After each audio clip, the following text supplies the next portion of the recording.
नाजरीन, इस वक्त हम मौजूद हैं गिलगित बल्तिस्तान असम्बली के बाहर। अगर गिलगित बल्तिस्तान असम्बली अपनी 5 साल मुद्दत पूरे करने जा रही है और आखिरी अजलास है, और इसी दौरान इसी जो 5 साल मुद्दत के लिए जो मुंतखब गिलगित बल्तिस्तान असम्बली थी, इसने एक act 2025 power energy development organization या अथॉरिटी के नाम से पास किया, जिसके ख़िलाफ़ water and power department Gilgit Baltistan के मुलाजमीन को बड़ी तशवीश है। चूँकि ये पिछले इजलास में ये पास हुआ था तो वो एहतजाज कर रहे हैं। यहाँ बाहर हम उन्हीं से पूछने की कोशिश करते हैं, बुनियादी मुतालबा क्या है आप लोगों का? बिस्मिल्लाहिर्रहमानिर्रहीम। हमारा बुनियादी मुतालबा ये है सर, गिलगित बल्तिस्तान में जितने भी मुलाजिमत के सोर्सेस हैं वो हम गरीब एरिया है, यहाँ मुलाजिमत से ही हमारा गुजारा होता है। इस एक्ट के हवाले से हमें पावर से 8,000 पोस्टें ख़त्म होने जा रही हैं। कल 8,000 पोस्टें ख़त्म हो, एक क्रिएशन वफाक हमें देने के लिए तैयार नहीं है। अभी यहाँ से 8,000 पोस्टें जाएंगे तो गिलगित बल्तिस्तान का आवाम का ये हमारा खाली हमारा नुकसान नहीं है, ये जीबी का नुकसान है। और हम अपने मुअज़्ज़िज़ इन वज़रा साहिबान से, हमारे मिनिस्टर साहिबान, इसमें अपोजिशन के साहिबान भी मुलविस हैं, इन सब को इस एक्ट को पढ़ के मंजूर करना चाहिए था। इजलास में पास किया। आज हम सरापे एहतिजाज इसलिए हैं, अपने भाइयों से गिले गुजारी के लिए आखिरी का सेशन आए हैं। तो देखा कि इन्होंने कहा कि बगैर पढ़े बगैर लिखे इन्होंने जो है उसको एक्ट को पास किया है। एक तो गिलगित बल्तिस्तान में वैसे भी बिजली नहीं है, गिलगित में कैपिटल में नहीं है, फिर वही मुलाजमीन जो बिजली नहीं दे रहे हैं वो एहतिजाज कर रहे हैं। एक तरफ तो आप बिजली नहीं दे रहे हैं, फिर ऊपर से एहतिजाज भी कर रहे हैं, वजह क्या है? बिस्मिल्लाहिर्रहमानिर्रहीम। देखें मंजर साहब, सबसे पहले बिजली देने का इख्तियार जो है इनके पास है, हमारे पास नहीं है। हम अपनी तनख्वाह से या किसी दूसरे फंड से पावर हाउस नहीं बना सकते। यही चक्कियाँ गिलगित बल्तिस्तान में 74-75 से चल रही हैं, जो आज तक चल रही हैं। आज तक इन जो अंदर बैठे हुए हमारे मोअज़्ज़िज़ मेंबरान जो हैं, इन्होंने 5 साल में या 2.5 साल में एक पावर हाउस दिखाएँ जो इन्होंने बनाया हो, जिससे हम बिजली दे सकें। हम वो लोग हैं जो डी लगाते हैं, डी उखाड़ते हैं, और उसके बाद पावर हाउस चलाना हमारा काम है। जबकि पावर हाउस हमारे पास है नहीं तो हम कहाँ से बिजली देंगे? वैसे इस एक्ट की वजह से बड़े मुलाजमीन जो ऑफिसर तबका है उनको कितना फ़ायदा हासिल हो रहा है? उनको फ़ायदा ये होगा कि कुछ चीफ़ एग्जीक्यूटिव के बॉडी के मेंबर्स बनेंगे, कुछ फाइनेंस सेक्रेटरी बनेंगे, कुछ पता नहीं कौन कौन से सेक्रेटरी बनेंगे। जो हम निचले तबके के जो मुलाजिम हैं वो रुल जाएंगे। और इनका ये जो सोशली अपनी जो रिसेंटली हमारा एक आया है सामने, हुंजा में इनके साथ हुआ, एन पाक के साथ, हुंजा में एन पाक के साथ हुआ है, तो उन लोगों ने कहा कि हमें 30% मुलाजमीन चाहिए, 70% नहीं चाहिए।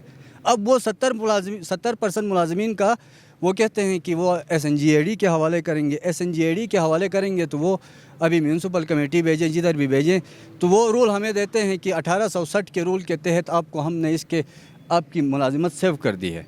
ये बड़ी अजीब सी खबर आ रही है कि 70% मुलाजमीन सिर्फ अगर हुंजा में सरप्लस में आते हैं तो यकीनन गिलगित बल्तिस्तान पूरे में कितने ज़्यादा आएंगे। अच्छा, जिन लोगों पे आपको शिकवा है एक्ट को इजलत में पास किया, बगैर पढ़े पास किया है, इन्हीं लोगों को तो आप वोट दे रहे हो। अगले इलेक्शन में आप तैयारी कर रहे हो, आप लोग मुलाजमीन ही सबसे ज़्यादा आगे होते हैं। मंजर साहब, बात यह है कि जिन हमारे मिनिस्टर साहिबान, जिन हमारे वज़रा साहिबान ने हमें इस दीवार पर लगा, इंशाअल्लाह ताला आने वाले इंतखाबात में हम अपना रिएक्शन देंगे।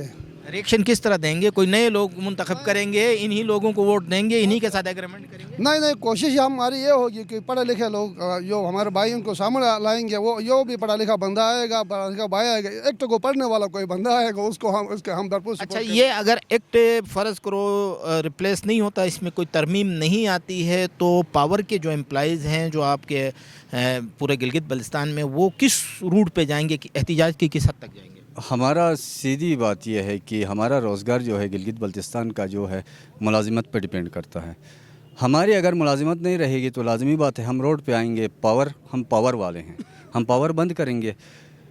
इसके साथ मैं ये एक मैसेज भी देना चाहता हूँ, इन लोगों ने 5 अरब रुपये ईयरली मांगा है इनसे इस मसौदे के अंदर। हर साल गवर्नमेंट ऑफ गिलगित बल्तिस्तान इनको 5 अरब रुपये देगी, जिससे ये 5 साल तक इस पावर को चलाएंगे। 5 साल के बाद ये खुद चलाएंगे। अब मज़े की बात यह है कि आप इनसे पूछें कि आप पावर को इस वक्त कितने दे रहे हैं। ये 8 अरब रुपये दे रहे हैं, उसके अलावा 1 अरब लाइबिलिटी बनती है, 9 अरब। اب جو وہاں پہ موجود ہیں وہ 9 ارب میں نہیں چلا سکتے ہیں تو یہ 5 ارب میں کس طرح چلا سکتے ہیں؟ اب آپ کو پتہ ہے گلگت بلتستان میں بجلی نہیں ہے، 9 ارب میں بجلی نہیں ہوتی ہے تو آپ کو 5 ارب میں بجلی یہ کیسے دے سکتے ہیں اور کون دے سکتا ہے؟ اس کا یہ ہوگا کہ گلگت بلتستان میں ایک بڑی کرائسس پیدا ہوگی، ایک تو ملازمین کی طرف سے ہوگی، دوسری یہ کہاں سے دینے جا رہے ہیں؟ یہ پیسے بٹورے جائیں گے انہی عوام سے جو 3 روپے اس وقت ہنزہ کے اندر 3 روپے عوام دے رہی ہے، 11 روپے آپ کی جی بی گورنمنٹ دے رہی ہے، کب تک دے گی؟